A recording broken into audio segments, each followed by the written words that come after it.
Boa noite. Que a paz de Deus esteja conosco.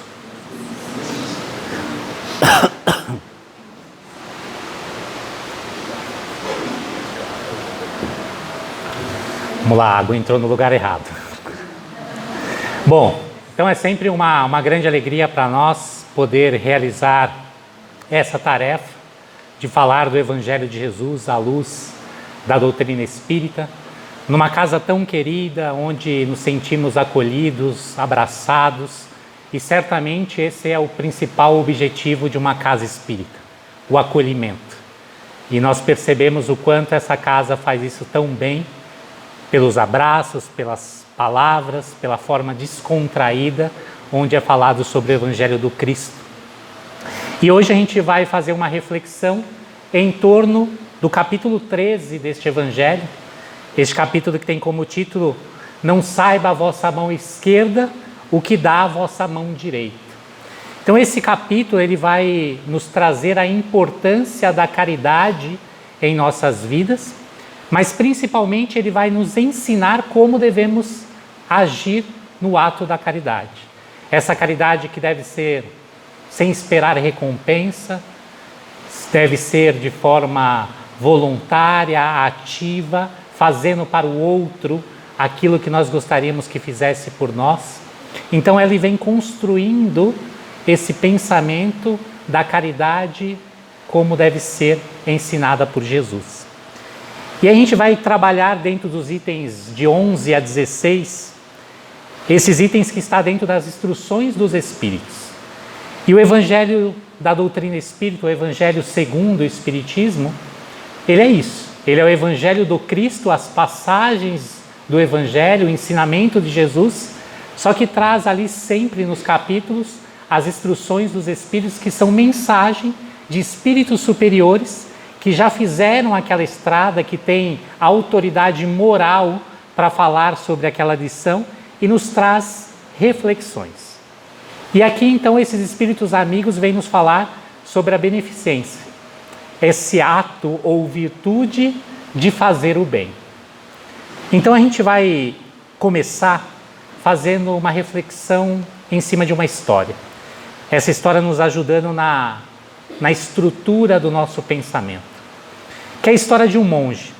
Esse monge que dedicara toda a sua vida para a caridade, o amor, vivendo uma vida vivenciando o Evangelho de Jesus nas suas ações. E esse monge então tinha como tarefa de caridade o ato de fazer o bem, de beneficência ao próximo. Todos os dias ele abria as portas do mosteiro onde ele morava, onde ele ficava, para receber todos os necessitados. Seriam esses necessitados do alimento, de uma veste, de um abraço, de um banho, de uma palavra, não importava. As portas do mosteiro eram abertas às 6 horas da manhã para que adentrassem ao mosteiro aqueles que necessitavam de um auxílio. E aquele monge estava ali na sua tarefa ao longo de todo um dia, servindo ao próximo. E ele realizava essa tarefa com muito carinho, muito amor, tarefa da qual ele se sentia muito feliz e realizado. Ao final de todos os dias, após a tarefa, ele ia para o seu quarto e após o banho, as suas refeições, antes de dormir ele fazia uma oração a Deus, agradecendo a Deus aquela oportunidade bendita de servir ao outro. Mas todos os dias ele fazia o mesmo pedido. Ele pedia a Deus que um dia ele pudesse estar face a face com Jesus, para que ele pudesse ali sentir a presença física do Mestre. E esse era o pedido. Eu peço a Deus, meu Pai amado, que eu possa um dia estar face a face com o Mestre Jesus. Até que um dia ele adormece e de repente ele é acordado com um clarão que se faz no seu quarto. Quando ele abre os olhos, estava nos pés da sua cama Jesus. Ele abre os olhos emocionado e diz: Mestre, você está aqui. Finalmente o meu sonho de estar face a face contigo. De repente ele escuta uma campainha. Ele olha no relógio, 6 horas da manhã. Eram os necessitados que estavam à porta do mosteiro esperando o auxílio. E agora? Ficar com o mestre, trocar umas ideias, ter um tempo com Jesus, ou deixar Jesus e servir aos necessitados? Mas aquele monge, como a caridade já fazia parte da sua essência, ele não teve essa dúvida. Ele deixou Jesus e foi abrir a porta do mosteiro para realizar o seu trabalho de todos os dias. Realizou com muito carinho, muita disposição, como fazia todos os dias. Mas aquela mensagem ou aquela pergunta vinha à mente: por que eu deixei Jesus? O que Jesus estaria pensando de mim por essa atitude? Ele realizou o seu trabalho. Ao final do dia, passando todo esse pensamento ao longo do dia, ele retorna ao quarto e quando ele abre a porta, para sua surpresa, quem estava lá? Jesus.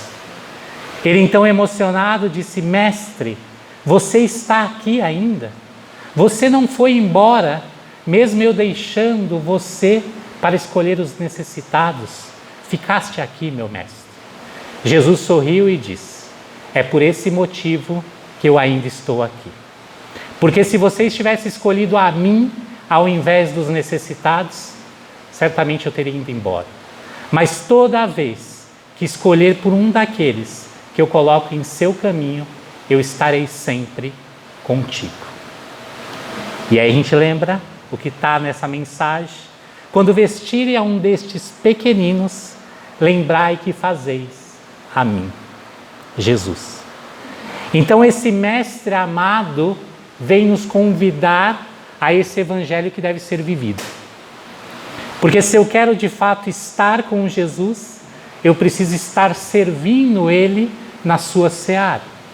Eu preciso estar exemplificando o seu trabalho de amor, o seu ensinamento de paz no meu dia a dia. Então é sobre isso que fala a beneficência. Aquele ato de fazer o bem quando somos convidados no caminho onde estamos. Porque é o ato de fazer o bem ao próximo. Aquele que nós encontramos no caminho. E quando nós pegamos essas informações, essas mensagens dos Espíritos, que hoje aqui a gente lê uma, mas vale a pena ler as outras, para a gente perceber que todas elas têm um mesmo centro. Elas partem do mesmo lugar e vão trazendo ramificações como se fossem dicas de como nós vamos construindo essa verdadeira caridade, que é o amor em atividade. E os Espíritos são claros em dizer que fazer o bem traz felicidade. E o quanto isso é verdadeiro? Quantos de nós já estamos aí na tarefa voluntária de fazer o bem, de sair de nossas casas para executar uma tarefa, seja numa casa espírita, num abrigo, num orfanato, num asilo. E muitas vezes nós vamos àquele local com as nossas dificuldades, as nossas lutas diárias, o nosso cansaço físico do dia a dia, e após executar aquela tarefa, nós saímos revigorados, saímos energizados. Então é justamente sobre isso. Se queremos estar bem, feliz, o ato de fazer o bem trabalha em nós essa felicidade. Então, o quanto é importante a gente estar conectado com isso. Porque os Espíritos nos dizem que a caridade, esse amor em atividade, nos conduz a Deus. Jesus nos ensinou: amai a Deus sobre todas as coisas. Coloca a Deus no centro de nossas vidas. E qual é a melhor forma de demonstrar o nosso amor para com Deus, se não auxiliando aqueles do caminho? Porque Deus auxilia o homem pelo homem. Então nós somos instrumentos de Deus na vida do outro, que nós precisamos estar atentos a esses convites que Deus está nos fazendo todos os dias para trabalhar na prática do bem. Essa mensagem, em algum ponto, ela disse que algumas vezes a gente tem vontade de brigar com Deus. Porque a gente acha que Deus não está dando tudo o que a gente merece. A nossa vida não está tão fácil assim. Mas aí quando nós estamos no ato da caridade, no ato da beneficência, esse ato de fazer o bem, a gente percebe quantas pessoas têm menos do que nós. E quanto nós estamos numa condição que deveríamos apenas dizer obrigado, Senhor. Tem uma lição do Espírito Meimei chamada Escola da Bênção, que Meimei fala sobre isso. Ela nos convida a sair uma vez por semana do nosso lar para a prática da caridade. E quando estivermos auxiliando aqueles que sofrem, perceberemos o quanto as nossas dores são menores e assim voltaremos para casa com uma única frase em mente: obrigado, Senhor. Que nós possamos relembrar isso. E a caridade, ela deve ser praticada da mesma forma como nós gostaríamos de recebê-la. Então, por que a gente não tira selfie na hora da caridade e mostra o outro em dificuldade e a gente ajudando? Porque isso é um gesto de constrangimento. Se nós estivéssemos ali na condição, talvez necessitando de um alimento, nós nos sentiríamos felizes com este gesto. Então, nos colocar na prática da caridade, no local do outro, é um caminho para essa construção da caridade esperada por Jesus. É fato que não é tão fácil se colocar no lugar do outro. Porque eu posso tentar imaginar como é a situação de um morador de rua. Mas eu só posso imaginar. Porque eu nunca estive lá. Pelo menos nessa existência. Então eu, Danilo, não consigo ter na profundidade o que é morar na rua. Nós ficamos aqui com as nossas reflexões, meditações e temos uma pálida noção do que é.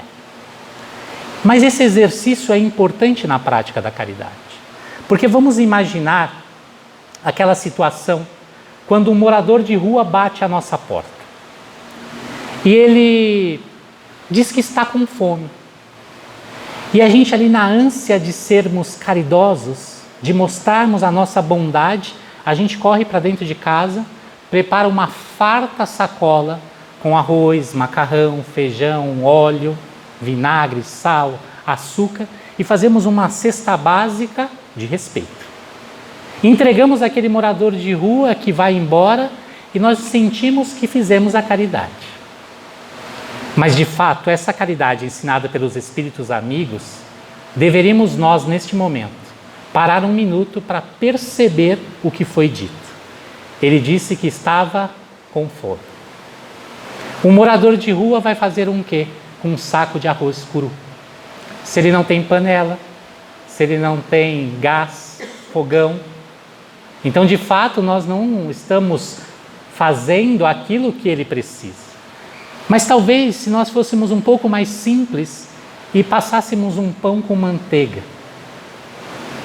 emanando energias boas para aquele alimento, preparássemos uma garrafa com água e entregássemos àquele morador, certamente esse gesto teria muito mais aproveitamento em nossas vidas. Porque sempre falamos que um saco de arroz dado por aquele que sobra ou por amor, nos dois casos, para quem recebe, vai matar a fome. Mas aquele que deu por amor, a caridade aconteceu nas duas vias, para quem recebeu e para quem deu. Porque pôde experimentar o amor ao próximo, ao ser útil na criação. Então é sobre essa caridade que o Cristo nos convida. Percebemos muitas vezes, acompanhando doações em casas espíritas, que algumas roupas chegam rasgadas, outras chegam sujas. E é lógico que temos os trabalhadores dedicados, que dedicam algumas horas para lavar aquela roupa, costurar. Mas imagine nós, que queremos construir a verdadeira caridade. Se nós estamos doando a roupa suja, Será que isso de fato é uma doação verdadeira? Ou estamos apenas querendo nos livrar de algo que está nos incomodando? Porque a roupa não precisa estar nova, mas o ato de lavar, de passar, de dobrar, é o gesto que impregna o amor àquela peça. E é isso que modifica a nós. Recebemos às vezes na casa espírita pessoas que doam apenas um pé do tênis. E aí a gente pergunta, para quê? Talvez é para fazer alguma combinação diferente, um que deu um, o que deu outro. Estamos trazendo isso até de forma um pouco dura e tentando descontrair um pouco, mas é algo sério. É algo que nós precisamos pensar sobre isso. Porque a verdadeira caridade, lembre-se, falamos antes sobre a caridade material e moral em algum momento aqui nesta casa. E sabemos o quanto é importante essa caridade material. O quanto é importante essas associações, essas entidades que se mobilizam para a entrega de cestas básicas, de alimento, o quanto isso é necessário. Tarefa que essa casa aqui também faz.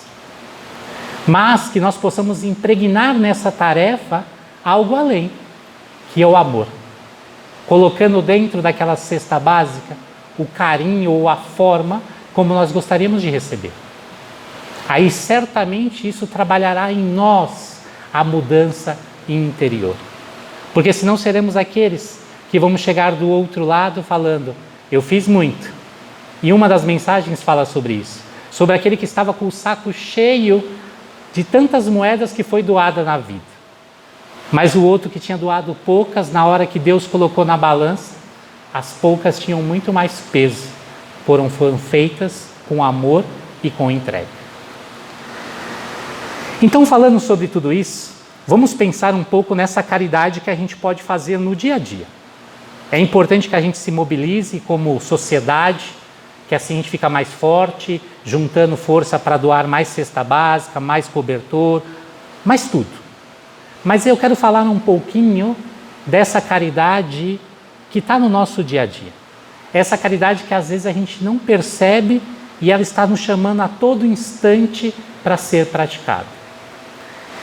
Francisco de Assis, esse que para nós certamente foi aquele que vivenciou na prática o Evangelho do Cristo. Francisco de Assis dizia que o Evangelho não deve ser apenas falado para os que sofrem, mas ele deve ser vivido ao lado dos que sofrem. Então que a gente possa em algum momento sair dessa condição de ficar falando para viver este Evangelho ao lado. Esse é o nosso grande desafio.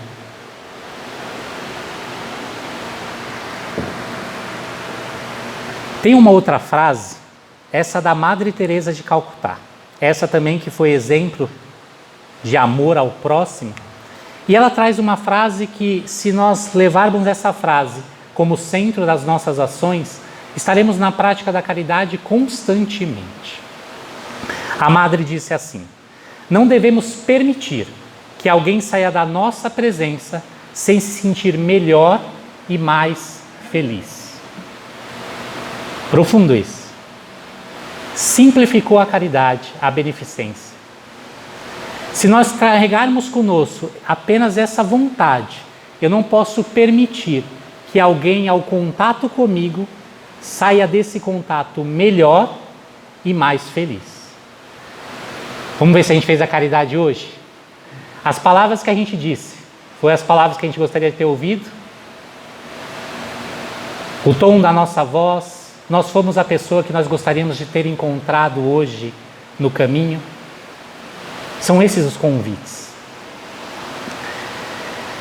Emmanuel, o mentor do nosso querido Chico Xavier, ele traz uma reflexão num texto do livro chamado, o livro Convivência, e ele traz justamente na lição 6 o título Beneficência Sempre. Então esse ato de fazer o bem constantemente, sempre. E ele começa assim: nem todos dispomos de telescópios para observar as estrelas. No entanto, é imperioso reconhecer que todos possuímos recursos para enxergar as crianças desvalidas no mundo, de modo a estender-lhes o amparo, que se nos faça possível. Então, assim, às vezes a gente fica esperando as ferramentas para fazer o bem. E aí a gente se prepara para vir à casa espírita, porque aqui a gente vai praticar o bem, graças a Deus. Mas a pergunta é, a caminho da casa espírita, eu estou praticando a caridade? Hoje, quando eu sair da minha casa, eu tive gestos de amor ao próximo. Como é que eu tratei o porteiro? Como é que eu fui no trânsito? O que eu disse para o meu vizinho? Como eu cheguei à casa espírita? Como eu tratei aqueles companheiros de tarefa? Aqueles companheiros de reflexões, os que estão chegando? Então, às vezes a gente está esperando as ferramentas e todos nós, segundo Emmanuel, temos já as ferramentas. Porque ele diz que talvez não vamos enxergar tão longe com as ferramentas como o telescópio. Mas a gente tem olhos para poder ver aquela dor que está ao nosso lado. No caminho, quantas dores nós presenciamos? Na nossa família, na nossa sociedade, no nosso bairro. Quantas mãos nós podemos estender? Emmanuel segue dizendo: nem todos conseguimos subordinar as palavras aos princípios gramaticais, a fim de articular uma fala que impressione, ao redor de um assunto determinado. Todavia, a possibilidade de pronunciar essa ou aquela frase de consolo e esperança, a benefício de companheiros que estão suportando sofrimentos e provações maiores do que o nosso, não exclui a ninguém. E eu penso, estou aqui fazendo palestra, muitas palestras em várias casas espíritas, usamos recursos, técnicas, e a gente fala muitas palavras, mas Emmanuel vem puxar a orelha que a gente não precisa disso. A gente pode articular algumas palavras que talvez não precisam ser nem tão bonitas, mas que podem ter total sentido na vida do outro. Então, estar atento que eu posso, todo instante, ser esse instrumento de Deus para dar uma palavra que pode auxiliar, transformar a vida do outro. E a nossa vaidade sempre vai nos números. Às vezes a gente fica preocupado quantas pessoas estão chegando na casa espírita, quantas pessoas estão assistindo a nossa palestra. E certa vez um amigo espiritual nos socorreu nessa reflexão dizendo: não pense sobre isso, porque se ajudarmos apenas uma única pessoa, já fizemos a nossa parte. E você não sabe o benefício que é alguém que ora por ti, que nem sabe o seu nome. Essa caridade despretensiosa. De repente, alguém que adentrou essa casa e foi dita uma palavra. Ela saiu e não reparou o nome. Mas aquela palavra, aquele gesto, transformou a vida. Olha que bênção. Estamos nos conectando a essa energia do bem. E nós aprendemos que nós vibramos. Por que será que nós fazemos prece? Nós nos preparamos? Por que essa casa tem uma energia tão boa?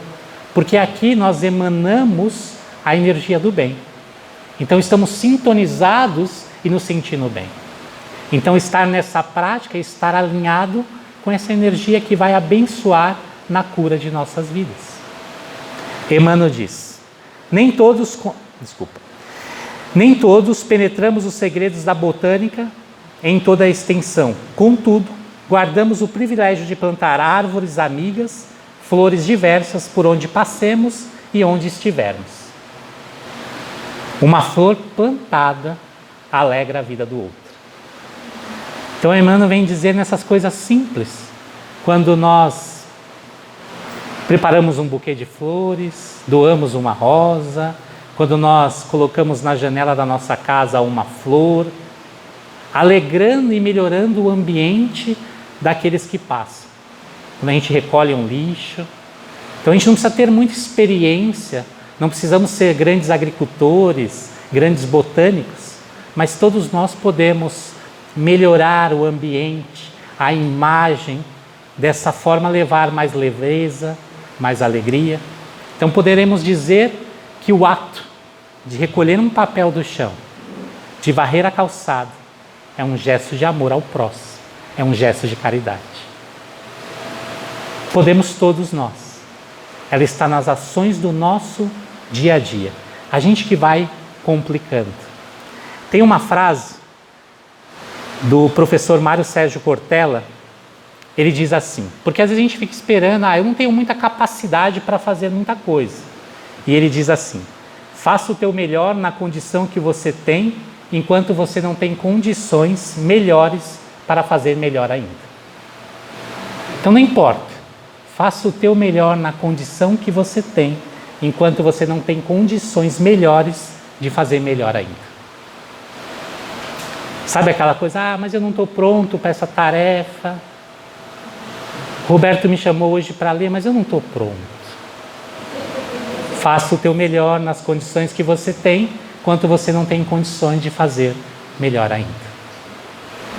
É na tarefa, é na prática do amor que a gente vai desenvolvendo e nos tornando espíritos melhores. Emmanuel vai dizer, nem todos movimentamos a fortuna amoedada para a sustentação da beneficência. Entretanto, é justo notar que todos podemos repartir o pão que nos é destinado com alguém que necessite. Às vezes a gente coloca também as questões materiais. Eu não tenho recursos para auxiliar o próximo. E Emmanuel vai dizer que todos nós temos um pão para repartir ao meio e auxiliar aquele que tem fome. E aqui usando o contexto material, mas nós podemos repartir muitas coisas de nós. O nosso tempo, o nosso escutar, o nosso ombro, o nosso abraço, a nossa compreensão, o nosso perdão, são práticas do amor. Porque lembra que a caridade é o amor em atividade. E aí a gente pode citar, que está nesse capítulo 13, lembrando do óbolo da viúva, onde é aquela passagem que os homens abastardos colocavam muitas moedas e chega a viúva que entrega apenas uma moeda. E Jesus disse aos apóstolos que foi esta que mais deu, porque deu de si. Então essa é a verdadeira caridade. A vida não nos pede o impossível, para que nos integremos no mecanismo da caridade, extinguindo as provações que atormentam a terra, mas para que o mal desapareça, espera de cada um de nós essa ou aquela migalha do bem.